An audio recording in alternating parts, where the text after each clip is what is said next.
السلام علیکم ورحمۃ اللہ وبرکاتہ نحمد ونصلی ونصلی علی رسولہ الکریم اما بعد فاعوذ باللہ من الشیطان الرجیم بسم اللہ الرحمن الرحیم۔ درس نمبر 146 سورہ بقرہ آیت نمبر 213۔ ترجمہ معارف القرآن۔ سارے انسان ایک ہی امت تھے، پھر بھیجا اللہ نے پیغمبروں کو بشارت سنانے والے اور ڈرانے والے، اور اتارا ان کے ساتھ کتاب کو بالکل حق، تاکہ وہ فیصلہ فرمایا کریں لوگوں کے درمیان اس میں جس میں انہوں نے اختلاف کیا، اور کتاب میں کسی نے اختلاف نہیں کیا مگر انہوں نے جن کو کتاب دی گئی بعد اس کے کہ آ گئی صاف صاف باتیں آپس کی ہٹ دھرمی سے، تو ہدایت فرما دی اللہ نے ان کی جو ایمان لا چکے اس بارے میں جس میں وہ مختلف ہوئے، ٹھیک بات کی اپنے حکم سے، اور اللہ ہدایت فرمائے جس کی چاہے سیدھی راہ کی۔ تفسیر اشرفی۔ اس سے پہلے اللہ تعالیٰ نے فرمایا تھا کہ لوگ دنیا کی محبت میں کفر پر اصرار کرتے ہیں، اور اب یہ بیان فرمایا ہے کہ کفر اور گمراہی کا سبب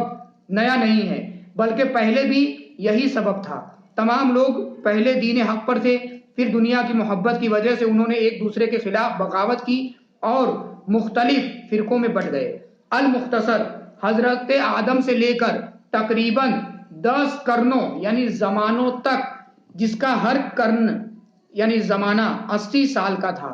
سارے انسان ایک ہی امت تھے، دین اسلام کے ماننے والے تھے، توحید کا عقیدہ رکھنے والے اور شرک سے پاک و صاف، یہاں تک کہ شیطان نے ان میں سے بعض کو کفر و شرک میں مبتلا کر دیا۔ چنانچہ وہ لوگ غیر خدا کی پرستش میں لگ گئے اور عقیدہ توحید سے دور ہو گئے۔ پھر ایک دور ایسا آیا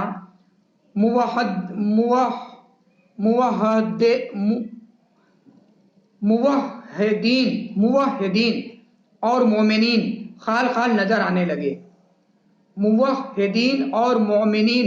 خال خال نظر آنے لگے اور ہر طرف شرک و کفر و بت پرستی کا غلبہ ہو گیا۔ پھر طوفان نوح کا واقعہ پیش آیا جس میں غرق ہونے سے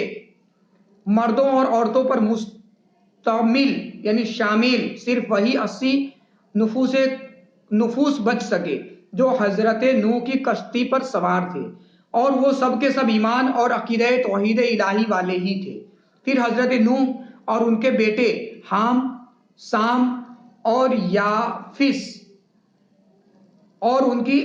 ازواج یعنی بیویوں کے سوا باقی لوگ بھی وفات پا گئے۔ حضرت نوح علیہ السلام کے مذکور بالا فرزندان یعنی بیٹے حضرت نوح ہی کے دین و شریعت کے ماننے والے تھے، اور جب پھر ان کی اولادیں بڑھی تو ایک عرصہ دراز یعنی لمبی مدت کے بعد شیطان نے ان کے اندر بھی اختلاف پیدا کر دیا اور ان کے بعض کو شرک و کفر میں مبتلا کر دیا۔ اس طرح پھر دنیا میں جگہ جگہ کفر و شرک کے بادل منڈلانے لگے، مگر یہ اللہ تعالیٰ کی مہربانی ہے کہ جب اور جہاں جہاں ایسے حالات ظہور پذیر ہوئے اور لوگ ہدایت ربانی کے محتاج ہوئے تو پھر بھیجا اللہ تعالیٰ نے پیغمبروں کو، ایمان والوں کو جنت اور اللہ تعالیٰ کی طرف سے بے پایا یعنی بے حساب اجر و ثواب کی بشارت سنانے والے، اور کافروں مشرکوں جہنم اور عذاب الہی سے ڈرانے والے اپنے پیغمبروں کو، اور ان کو خالی ہاتھ نہیں مبعوث فرمایا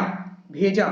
بلکہ اتارا ان کے ساتھ یعنی نازل کیا ان پر ہدایت کی کتاب کو، جو از اول تا آخر یعنی شروع سے آخر تک بالکل حق ہی حق ہے۔ الغرض ہر نبی کے ساتھ کتاب الہی رہی، اب خواہ وہ اس پر نازل ہوئی ہو یا نازل کسی اور نبی پر ہوئی ہو، مگر اس کتاب کی شریعت و ہدایت کی تبلیغ پر معمور یعنی پابند کر دیا گیا ہو۔ یہ اس لیے کیا گیا تاکہ وہ نبی اس صحیفہ ہدایت کی روشنی میں فیصلہ فرمایا کریں لوگوں کے درمیان اس میں جس میں انہوں نے اختلاف کیا، اور وہ بھی اس سے اتفاق یعنی سمتی کر لینے کے بعد اب خواہ ان کا اختلاف دین الہی کی حقانیت سے یا دین کے اوامر یعنی احکام میں سے کسی امر حکم سے ہو یا خود کتاب کی ہدایتوں میں سے کسی ہدایت سے متعلق یعنی سمبندھت ہو، ہر دور کا نبی اپنے دور کے لوگوں کی اختلافی باتوں کا فیصلہ فرماتا رہا۔ اس مقام پر یہ ذہن نشین کر لینا چاہیے اور سمجھ لینا چاہیے کہ کتاب میں کسی نے اختلاف نہیں کیا، مگر انہوں نے جن کو کتاب دی گئی بعد اس کے کہ آ گئی صاف صاف باتیں، الغرض کتاب سے اختلاف کرنے والے پہلے عہد یعنی زمانے کے جاہلوں، نادانوں اور بے خبروں میں سے نہیں تھے۔ وہ خوب سمجھتے تھے کہ انہیں کتاب اس لیے دی گئی ہے کہ ان کا اختلاف مٹ جائے اور وہ راہ راست پر آ جائیں، مگر انہوں نے اس کے برعکس اپنے اختلاف کو اور بھی مضبوط اور راسخ یعنی پکا کر دیا، اور کتاب الہی میں تحریف و تعویل یعنی فیر بدلی اور اڑگھڑن کا ایسا سلسلہ شروع کر دیا کہ عوام الناس کے لیے حقائق یعنی سچائیاں حجاب اندر حجاب یعنی خوب پردے میں ہو گئی۔ ان کا مذکور بالا طرز عمل فکر و دانش اور حق و صداقت کی بنیاد پر نہیں ہے، بلکہ صرف آپس کی ہٹ دھرمی سے ہے، جو حسد، ظلم، دنیا ہی پر انحصار یعنی نربھیتا اور انصاف کے فقدان یعنی کمی کا نتیجہ ہے۔ اس مقام پر یہ خیال رہے کہ اختلاف و تحریک اور کتاب الہی میں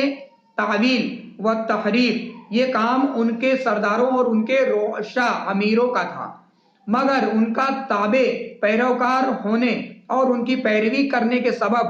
ان کاموں کی نسبت سب کی طرف کر دی گئی۔ المختصر، اختلاف فی الحق یعنی حق کے بارے میں اختلاف متبھید دین کا ایک قدیمی یعنی پرانا معاملہ ہے، تو ہدایت فرما دی اپنے فضل و کرم سے اللہ تعالیٰ نے ان کی جو ایمان لا چکے اس بارے میں جس میں وہ مختلف ہوئے، ٹھیک بات کی اپنے حکم یعنی اللہ تعالیٰ کے اذن اور امر اور آسان کر دینے اور نیک ارادہ اور رحمت سے سمجھ لو اور جان لو کہ اللہ تعالیٰ مالک و مختار ہے، تو وہ ہدایت فرمائے جس کی چاہے، انبیاء اور اولیاء کی سیدھی راہ کی۔ المختصر، انسانیت کی ابتدا نور اور ہدایت سے ہوئی ہے، پھر لوگوں نے شیطانی راستوں اور نفسانی خواہشوں کی بنا پر اس نور کو ظلمت یعنی اندھکار سے بدل دیا، اور پھر اللہ تعالیٰ نے جسے چاہا صراط مستقیم کی ہدایت فرمائی اور انہیں جنت کا مستحق بنا دیا۔ جنت کے حصول کے لیے صراط مستقیم پر چلنا کچھ آسان نہیں، اس راہ میں بہت مشکلیں برداشت کرنی پڑتی، بہت مصیبتیں اٹھانی پڑتی ہے، بہت آزمائشوں سے گزرنا پڑتا ہے اور بہت قربانیاں دینی پڑتی ہے۔ تو اے ایمان والو، یہود